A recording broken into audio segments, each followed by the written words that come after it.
Voici l'album qui a changé la vie et la carrière d'Hergé. Il fallait un jour que je vous parle de Tintin et nous y voilà puisque sort cette édition colorisée du Lotus Bleu dans sa version longue, 124 pages, de 1936.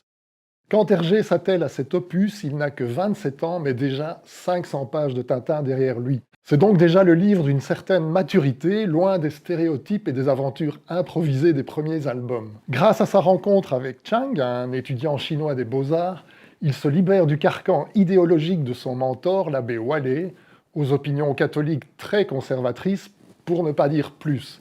Il va ainsi tendre vers plus d'authenticité grâce à une documentation sans faille et débarrasser son héros des préjugés occidentaux pour l'ouvrir au peuple du monde.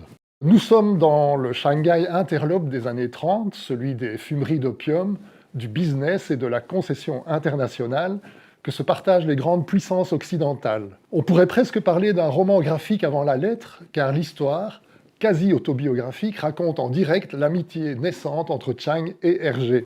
Mais c'est aussi un récit d'actualité géopolitique, avec en toile de fond l'invasion armée japonaise, les inondations et la famine qui touche le peuple chinois. Chang va donc se poser en nouvelle caution morale pour Hergé, mais influencera aussi son émancipation graphique. Via des manuels didactiques, il initie Hergé au dessin oriental, lui fait parvenir des pinceaux chinois et s'occupe de la calligraphie de l'album.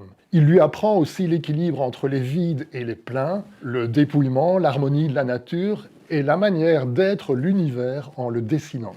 Voilà donc l'occasion de lire ou relire ce chef-d'œuvre, coédité par Moulinsart et Casterman, ainsi que le livre de Dominique Maric, Chang, artiste voyageur.